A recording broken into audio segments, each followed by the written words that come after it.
Hello students, today we talk about equivalence class. What is equivalence class? So write a note.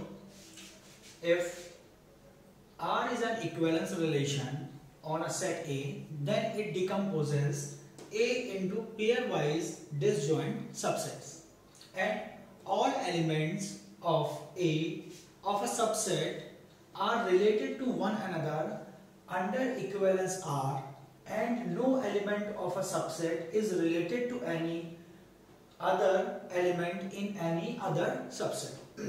So what is equivalence class? Equivalence class is a subset. Equivalence class में क्या मिलेगा? एक subset मिलेगा. Okay? Equivalence class. So first thing,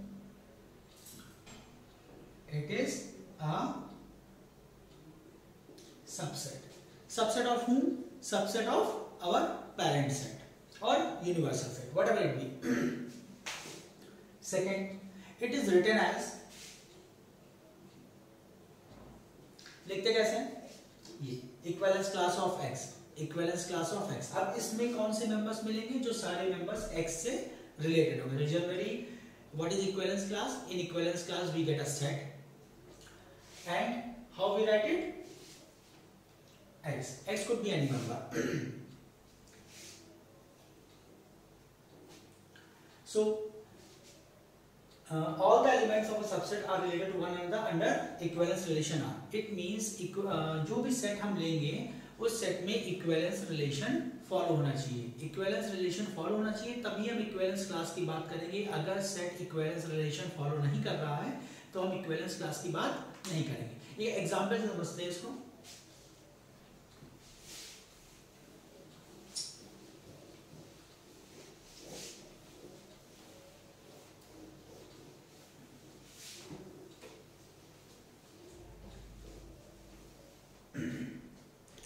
taking R B R relation on Z. एक relation R ले रहे हैं और रिलेशन लिया कहाँ है? जेड में. What is Z? Z is set of integers, set of all the integers. So now I am defining R. What is R? R is equal to A comma B.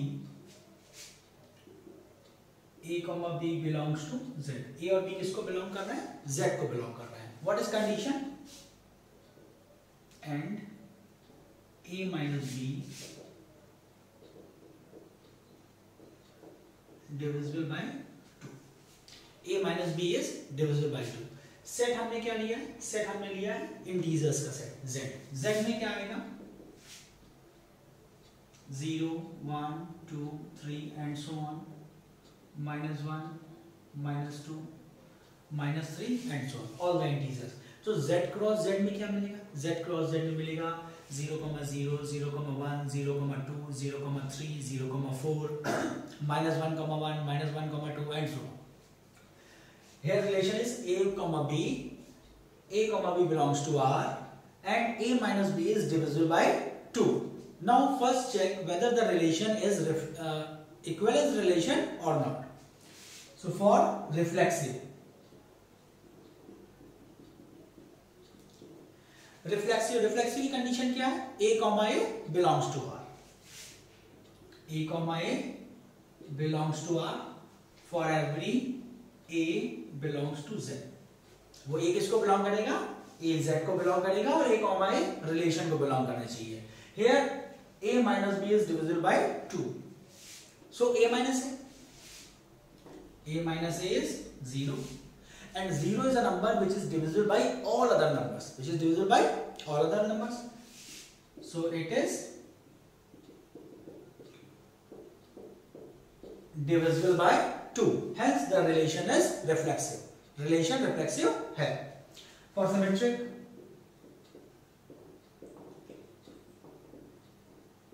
Symmetry के लिए क्या करते हैं? एक condition true लेते हैं. Let A, B belongs to R. Condition true है. A, B belongs to R. A, B belongs to R का मतलब है A minus B is divisible by 2. It implies that A minus B is divisible by A minus B 2 से divisible है. Minus common ले लेते हैं. B minus A b minus a is divisible by minus common ले लेते, so b minus a is divisible by 2. b minus a is divisible by 2, it means b comma a belongs to r. a comma b belongs to r, conditionally मिल क्या गया, b comma a belongs to r. It means the relation is symmetric. किसी example से check कर लेते हैं. For example a और b दो numbers ले लिया हमने 2 और 4. So 2 minus 4 is divisible by 2. So 4 minus 2 is also divisible by 2. Hence the relation is symmetric. For transitive,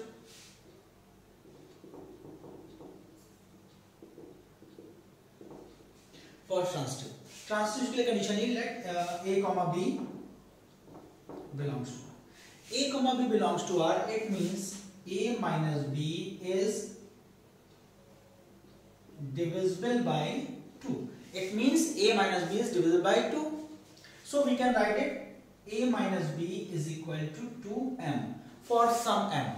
अगर a minus b जो भी नंबर मिलेगा उसको 2 डिवाइड करता है, इट मींस 2 से किसी नंबर को मल्टीप्लाई करने पे वापस a minus b मिलेगा.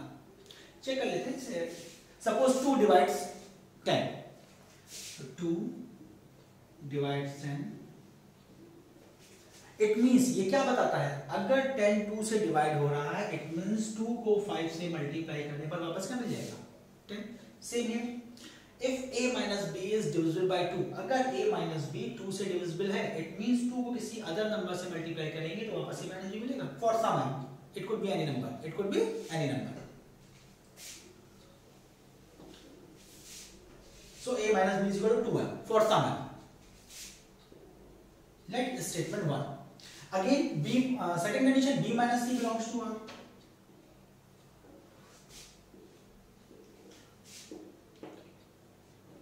b comma c belongs to r. For transitive के लिए हम दो conditions 2 लेते हैं, then थर्ड को चेक करते हैं. a comma b belongs to r, b comma c belongs to r. Then check क्या करेंगे, if a comma c is belongs to r or not. a comma c belong करेगा या नहीं करेगा. So b comma c belongs to r implies that b minus c is divisible by b minus c किससे divisible कर रहा है, 2 से divide. So we can write b minus c is equal to 2k for some k. k कुछ भी हो सकता है. Second statement. And here m and k both are integers. m is integer and definitely k is integer. Both are integers. Now adding both the statement 1 and 2. I am adding statement 1 and statement 2. So a minus b, statement 1 plus statement 1. a minus b plus b minus c is equal to 2m plus 2k. 2m plus 2k. So b cancel. a minus c is equal to 2 multiplied by m plus. If m is integer, if k is integer, then definitely m plus k is also a integer. M plus k is also a integer, and that integer is multiplied by 2. So a minus c is divisible by 2. It implies ये क्या है, again m किसको belong कर रहा है, एक integer को belong कर रहा है. इट मींस m एक इंटीजर है. k किसको बिलोंग कर रहा है, इंटीजर को बिलोंग कर रहा है. इट मींस k भी एक इंटीजर है. तो दो इंटीजर्स को जब हम ऐड करेंगे तो क्या मिलेगा, एक इंटीजर मिलेगा. It means m plus k is integer. अब वो इंटीजर किससे मल्टीप्लाई हो रहा है, that integer is multiplied by 2. वो 2 से मल्टीप्लाइड हो रहा है और वैल्यू क्या दे रहा है, a minus c. It means a minus c is divisible by 2. It means a minus c is divisible by 2 and a comma c belongs to r. a comma c belongs to r. Hence the relation is transitive. So set हमने क्या लिया initial में, set लिया था, set integers का set, all the integers. z cross z में क्या मिलेंगे, इनके पेयर्स मिलेंगे. रिलेशन क्या लिया, a comma b belongs to z. a minus b is divisible by 2. a minus b किससे डिविजिबल है, 2 से डिविजिबल. ये रिलेशन लिया हमने. ये रिलेशन रिफ्लेक्सिव भी है, ये रिलेशन सिमेट्रिक भी है और ये रिलेशन ट्रांसिटिव भी है.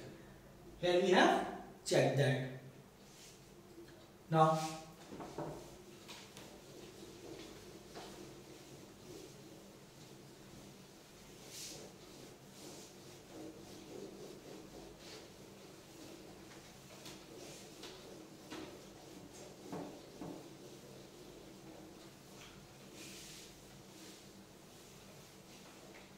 अब इक्विवेलेंस क्लास की बात करते हैं। ये रिलेशन इक्विवेलेंस रिलेशन है, इट मींस यहां पे इक्विवेलेंस क्लासेस मिलेंगे। इक्विवेलेंस क्लासेस में हम क्या करते हैं, सेट को पेयर वाइज डिसजॉइंट सबसेट्स में ब्रेक करते हैं। पेयर वाइज डिसजॉइंट सबसेट्स में ब्रेक करते हैं। उन सबसेट्स के मेंबर आपस में तो एक दूसरे से रिलेट करेंगे, बट सेकंड सेट के मेंबर से रिलेट नहीं करेंगे। अच्छा चेक करते हैं, सपोज एक मेंबर ले लेते हैं 0, एक नंबर हमने ले लिया 0। अब 0 किससे रिलेट कर रहा है? 0 is related to all the even integer. 0 is related to all the even integers. सारे इवन इंटीजर्स से रिलेट कर रहा है। कैसे रिलेट कर रहा है? 0, plus minus 2, it is divisible by 2। 0, plus minus 4, 0, plus minus 6 and so. ये सारे पेयर्स मिलेंगे। क्या ये सारे पेयर्स हमारे क्रॉस प्रोडक्ट में थे? बिल्कुल थे। 0,2, 0,-2, 0,+4, 0,-4, ये हमें एक क्रॉस ए में मिले थे, एक क्रॉस ए में मिले थे। और ये रिलेशन को भी फॉलो कर रहा है, इट मींस ये रिलेशन में भी है, क्योंकि a minus B is divisible by 2। a minus B divisible 2 से फर्स्ट मेंबर को सेकंड मेंबर से माइनस करने पर, 2 से डिवाइड करने पर वो डिवाइड हो रहा है, सारे मेंबर्स डिवाइड हो रहे हैं। सो 0 किससे रिलेटेड है? सारे इवन इंटीजर्स से रिलेटेड है। ऐसे एक मेंबर हम ले लेते हैं, सपोज 1 किससे रिलेट करेगा? 1 is related to all odd integers, is related to all odd. तो ध्यान दीजिएगा, इसको रिलेट करेंगे कि ये इक्विवेलेंस क्लास कैसे बन रहा है। 1 is related to all odd integers. कैसे? 1 प्लस माइनस 3, 1 3 के साथ रिलेट है, माइनस करेंगे 2 मिलेगा, divisible by 2। 1 is related to 5, 1 is related to 7, even 1 is related to 1, even 1 is related to 1, 1 plus 1, 2 divisible by 2, 1 minus 1, again divisible by 2। Okay, अगर हम यहाँ पे माइनस का साइन ले लेंगे तो रिलेशन लगाने पे 1 plus 1 हो जाएगा। अगर हम प्लस का साइन ले लेंगे तो रिलेशन, सपोज हमने 1,1 लिया, इसका मतलब क्या हुआ? 1 minus 1 0 divisible by 2। हमने यहाँ पे -1 कर दिया, 1,-1, तो ये साइन और ये साइन मिलकर क्या बन जाएगा? 1 + 1 2 is divisible by 2। So same here, 0,0 is also be a part। 0,0 is also related to 0। 0 किसके साथ रिलेट कर रहा है? सारे इवन इंटीजर्स के साथ रिलेट कर रहा है, इंक्लूडिंग 0। 1 किसके साथ रिलेट कर रहा है? सारे ऑड इंटीजर्स के साथ रिलेट कर रहा है। अब इस सेट को, Z को हम 2 सबसेट्स में ब्रेक कर रहे हैं। पहला सेट A1, इसमें क्या लिया? 0 all even integers, all even integers. Second set क्या लिया? 1 all odd integers. Now listen, क्या किया? Z जो हमारा सेट था उसको हमने 2 सबसेट्स में ब्रेक कर दिया। ये A1 भी इस Z का सबसेट है, ये A2 भी इस Z का सबसेट है, और ये दोनों डिसजॉइंट है। डिसजॉइंट का मतलब इन दोनों में आपस में कुछ भी कॉमन नहीं है, इन दोनों में आपस में कुछ भी कॉमन नहीं है। क्या किया हमने? इस अपने ओरिजिनल सेट को 2 सबसेट्स में ब्रेक कर दिया।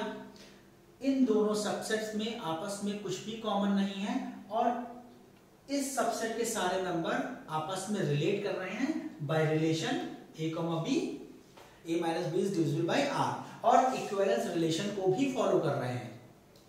सेम सेट A2, ये भी इक्विवेलेंस रिलेशन को फॉलो कर रहा है, प्लस ये रिलेशन इसमें फॉलो हो रहा है। सो अगर हमें लिखना है कि 0 का इक्विवेलेंस क्लास, तो हम क्या लिखेंगे? 0। और 0 के इक्विवेलेंस क्लास में मिलेगा क्या? Set of all the even integers. हमें इक्विवेलेंस क्लास लिखना है 1 का, तो 1 के इक्विवेलेंस क्लास में क्या मिलेंगे?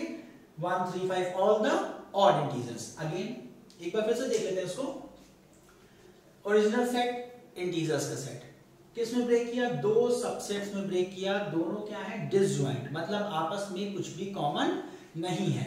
और इनके मेंबर्स आपस में कैसे रिलेट कर रहे हैं, जो रिलेशन हमने लिया था, इक्विवेलेंस रिलेशन को फॉलो कर रहे हैं। They are symmetric, they are reflexive, they are transitive, even in A2 they are reflexive, symmetric and transitive. ये इक्विवेलेंस रिलेशन फॉलो कर रहे हैं, इस सेट का एक पार्ट है, और इन दोनों में आपस में कुछ भी कॉमन नहीं है। तो जीरो के इक्विवेलेंस क्लास में क्या मिलेगा, सेट A1, 1 के इक्विवेलेंस क्लास में क्या मिलेगा, सेट A2, और ये सारे मेंबर्स आपस में एक दूसरे से रिलेट करेंगे। अच्छा, एक मोस्ट इंपॉर्टेंट चीज, सेट के अंदर जितने भी मेंबर्स हैं हम सबका इक्विवेलेंस क्लास निकाल सकते हैं। हमने यहाँ पे 0 और 1 की बात करी, हम 2 का भी इक्विवेलेंस क्लास निकाल सकते हैं, हम 3 का भी इक्विवेलेंस क्लास निकाल सकते हैं, हम 4 का भी इक्विवेलेंस क्लास निकाल सकते हैं। किसी भी जितने मेंबर्स हैं सबके इक्विवेलेंस क्लास एग्जिस्ट करेंगे। ऑल द मेंबर्स, जितने भी मेंबर्स सेट के अंदर होंगे, या इनफाइनाइट मेनी मेंबर्स हैं तो infinite many equivalence class exist करेंगे। अच्छा, अब एक बात और, सपोज दो इक्विवेलेंस क्लास लिए हमने, एक A और दूसरा B। दो इक्विवेलेंस क्लास निकालना है, एक मेंबर A के लिए, एक मेंबर B के लिए। या तो ये दोनों आपस में इक्वल होंगे, either they are equal, either they are equal, या तो ये दोनों आपस में इक्वल होंगे। अगर इक्वल नहीं है तो ये जिस सेट को बिलोंग कर रहे हैं वो सेट आपस में क्या होंगे, डिसजॉइंट सेट होंगे। सपोज 0 के इक्विवेलेंस क्लास में किसका मिलेगा, हम 2 का इक्विवेलेंस क्लास निकालें, सेम ये मिलेगा। हम 4 का इक्विवेलेंस क्लास निकालें, सेम सेट मिलेगा। हम 6 का इक्विवेलेंस क्लास निकालें, सेम सेट मिलेगा। It means equivalence class of 0 is equal to equivalence class of 2 is equal to equivalence class of 4 for all the even integers. Equivalence class of 1 is equal to equivalence class of 3 is equal to equivalence class of 5 and so on for all integers. And ये दोनों आपस में either equal होंगे, और अगर equal नहीं है तो उनके सेट्स को यूनियन करने पर क्या मिलेगा, यूनियन करने पर पैरेंटल सेट मिलेगा, और इनमें आपस में कुछ भी कॉमन नहीं होगा। Means they are disjoint subsets, means they are disjoint subset. I hope you got it. एक और एग्जांपल ले लेते हैं, नेक्स्ट एग्जांपल।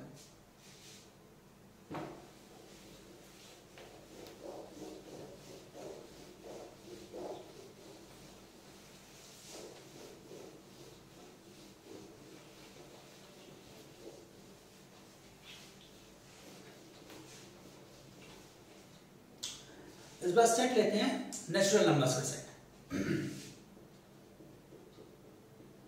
नेचुरल नंबर्स का सेट, नेचुरल नंबर्स के सेट में 1 2 3 एंड सो इनफाइनाइट सेट है।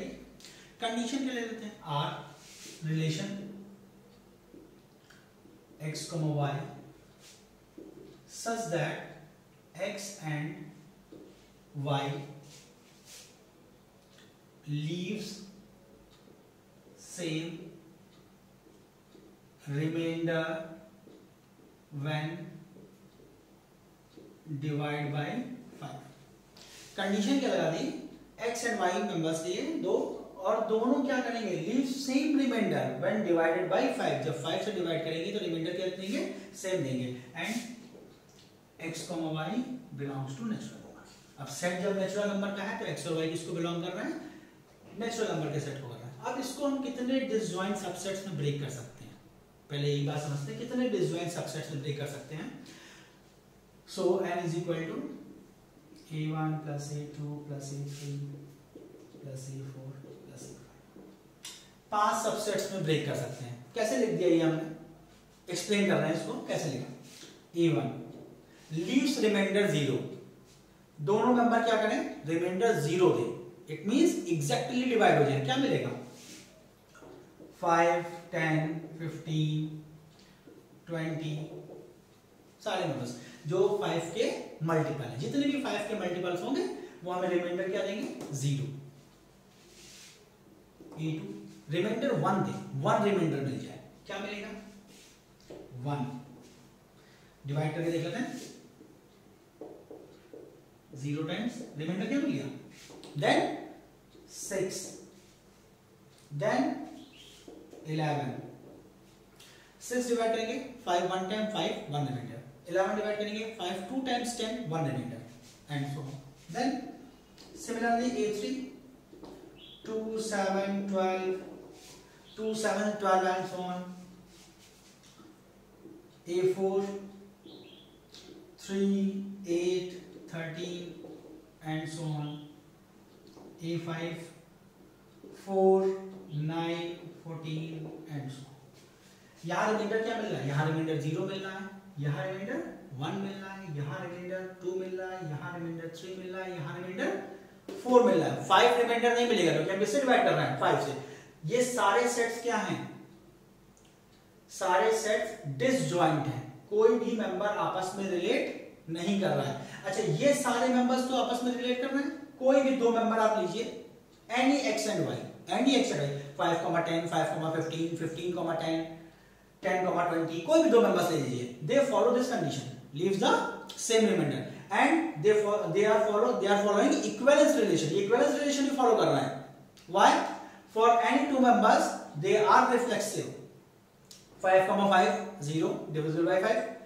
10, 10 15, 15 they are reflexive all the sets they are symmetric if 5, 10 belongs to R then definitely 10, 5 belongs to R hence they are symmetric for transitive if 5, 10 belongs to R 10, 15 belongs to R then definitely 5, 15 belongs to R ये भी follow करेगा reflexive relation ही follow करना है symmetry ही follow करना है transitive follow करना है it means the relation is equivalence relation and we break into disjoint subsets अब इक्विवेलेंस क्लास किसके ले सकते हैं सपोज हमको इक्विवेलेंस क्लास 1 का लिखना है 1 तो 1 का इक्विवेलेंस क्लास में क्या मिलेगा A2 2 के इक्विवेलेंस क्लास में क्या मिलेगा A3 4 के इक्विवेलेंस क्लास में A4 5 के इक्विवेलेंस क्लास में A5